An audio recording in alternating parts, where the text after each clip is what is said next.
Most of us have a love-hate relationship with ageing. We all want to make it into our senior years, but no one wants to get there to find it's not much fun. The greatest challenge is dementia. It's estimated 400,000 Australians will be diagnosed with dementia in the next 5 years, and that number will more than double in 30 years. So the race is on to try and find better treatments, if not a cure. Can I start by asking how old you are, Harold? I'm 98 on my last birthday, Christmas Day. And Lee? I'm 95. 94. 91. I'll be 92 in October. And how old do you feel? 129.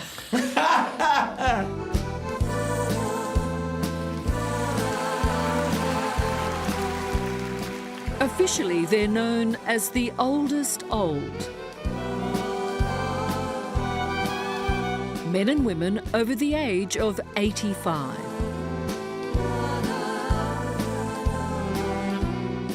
Harold, his wife Lee, Jim and Bea. With a combined age of 378 years, this group is helping to unlock the secrets to living a long life. So now that you're both in your 90s, does anything actually change from the 80s or the 70s? You do look in the mirror, particularly as a woman, and I stand there and I go like this maybe, and then I go the heck with it. Do you like being in your 90s? You have no choice.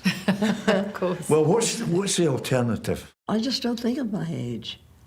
Except once in a while when I have a pain, I go, huh? She's very vain about that chin business. Dance me to your beauty with a burning violin. They're part of what's called 90 Plus, one of the world's largest studies aimed at learning as much as possible about longevity and dementia in preparation for a tidal wave of elderly. Okay, and now turn them like this, like you're going to catch them. Half of all children born in Australia, the United States, and Western Europe today will live to a birthday past 100. That is a lot of people. Half of all children born today. I think that's a staggering thing to think of. A3. Neurologist Dr. Claudia Kaywas is leading the study with a team from California University, UC Irvine. First of all, I'm trying to find out what lifestyle factors in your 50s, 60s, 70s, and 80s are relevant for how you look in your 90s. Because many of us now are doing all kinds of things that we hope promote health and wellness, but we don't really have scientific evidence for some of these things. Welcome to Laguna Woods Village, California. So, for the past 5 years, Dr. Kaywas has been delving into an extraordinary bank of data provided by residents of Laguna Woods Village in Southern California. It's home for the 55s and over. And 34 years ago, 14,000 residents filled out an extensive survey about their lives. The questionnaire asked them things about their lifestyle, their diet, their exercise, whether or not they took vitamin E supplements, whether or not the women took estrogen, and what kinds. They wanted to know things about lifestyle factors of this active community. Where were you born? Manhattan, New York City. Today, more than 1,600 elderly residents are taking part in Dr. Kaywas' study, including 91-year-old Bea Gross. Good. Now please spell world. W-O-R-L-D. Yes. Now spell world backwards. D-L-R-O-W. Bea, a mother of 3 who has an MBA, was married 65 years until her husband died in 2010. Brown shirt on. Now, every 6 months, she is tested for mobility and memory. So I'm going to give you 1 minute, and you'll tell me as many animals as you can. Dog, cat, squirrel, beaver, badger, cow, mule, donkey.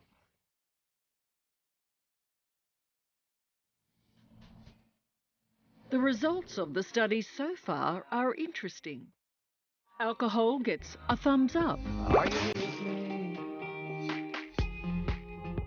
Alcohol a couple of times a week, and it didn't seem to really matter which kind, although most people were drinking wine with dinner. That was also associated with living longer than never having alcohol. I do believe in a drink before dinner. 2 in the afternoon, I wouldn't think of taking one. Means nothing at night, but the drink before dinner, I called for my husband attitude readjustment time. Dieting gets a thumbs down. Being thin is just not good as you get into your 80s and 90s. Skinny's out. Skinny is out. You're careful with your diet, or do you just eat what you feel like? Both. We feel like eating the right things. Well, you don't like chicken, but we have chicken. I'll keep on, I'll keep on, I'll keep on. And when it comes to exercise, less, it seems, is more. Well, actually, even 15 minutes a day on average conferred some advantage in longevity. I think the good news is that 3 hours a day didn't do any better than 45 minutes a day. Yes. And I think the other thing, though, is that it didn't have to be all at once. We need her. Just as important is a mental workout. And for B, that can be completing a jigsaw. These are the stairways. You'll see you'll get hooked on this. I already am. Or playing bridge. You're quite competitive, aren't you, B? Medium, yeah. You get, that's why I don't play bridge. They are very competitive and There are some very active about it too. Lovely people playing. Yeah. There are a few who are not nice. Oh, very And few. you just go to the table, keep your mouth shut, and move on. But you like to win. Well, now that you mention it. Yes.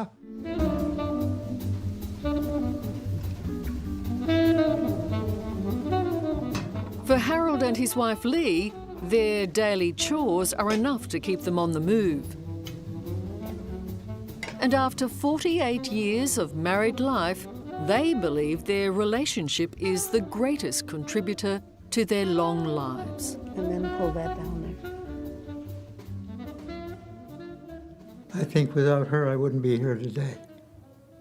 Can I ask you about romance? Is there still romance in your life? Romance? Well, there are several ways of defining that. However you choose to. Yes, define it is a romantic relationship. I want my goodnight kiss, and I want my good morning kiss, and that's enough. So I'm going to say and show you 3 words for you to remember. I want you to repeat them back to me after I've said all 3 words. Shirt. Shirt. Brown. Brown. Honesty. Good. Tell me those words. Honestly, I'm not a brown shirt. But the study's main focus is understanding Alzheimer's. At 98, Harold has gone through this test 16 times, and every time he passes with flying colours. Researchers want to know why he is dementia-free, while so many like him are not. At your normal pace, turn around and come back. I have pledged to donate my brain to the study. You don't mind handing your brain over, huh? Well, yeah, I may have holes in my brain, but I don't have Alzheimer's, and if that's the case, that's something they should know. When Harold and the other participants die, their brains and lives will be closely examined by Dr. Kawaz and her team. Morning, everyone. And it's at these meetings, after the death of participants, that the team has made its greatest discoveries. Oh my God, look at her memory scores. I know. Tell me, do you follow current events? Oh, very much so. It's long been believed that in the brain, what's known as plaques and tangles cause cell death and tissue loss, resulting in dementia and Alzheimer's. But the brains donated by the 90-plus participants are telling a very different story. Traditionally, we thought anybody who had those plaques and tangles, the amyloid, would absolutely be an Alzheimer's sufferer. That's pretty much the definition of Alzheimer's disease, is to find these plaques and tangles on autopsy. But now, with this new technology, I think we're starting to realize that you can have these changes in your brain, and even for a long time, and maybe not have dementia. What their research is suggesting is that microstrokes or infarcts might be the true cause of Alzheimer's. Microinfarcts is a very, very, very small, essentially hole in the brain, and we've always thought that they were just too little to really matter. Now we're understanding that microinfarcts probably contribute to dementia on a level equivalent to Alzheimer's disease. So if you can find a way to stop those microstrokes, then you're on a completely different path of treatment. Absolutely.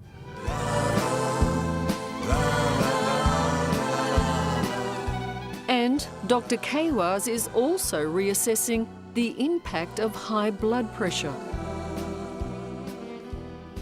Individuals who have it in late life, especially if they develop high blood pressure in their 80s or 90s, appear to be protected from dementia compared to individuals with normal blood pressure. Dance me to the end of love. This study could well lead the way to new treatment and even prevention of dementia and Alzheimer's. But those 90-plus participants have some equally important news: that life is to be celebrated no matter your age. It seems to me life is still good. Life is good, yes. Yes, it is.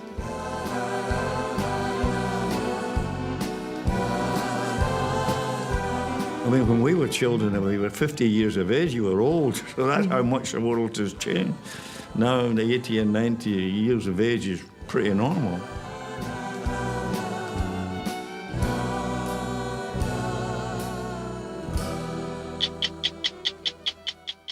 Hello, I'm Liz Hayes. Thanks for watching. To keep up with the latest from 60 Minutes Australia, make sure you subscribe to our channel. You can also download the 9Now app for full episodes and other exclusive 60 Minutes content.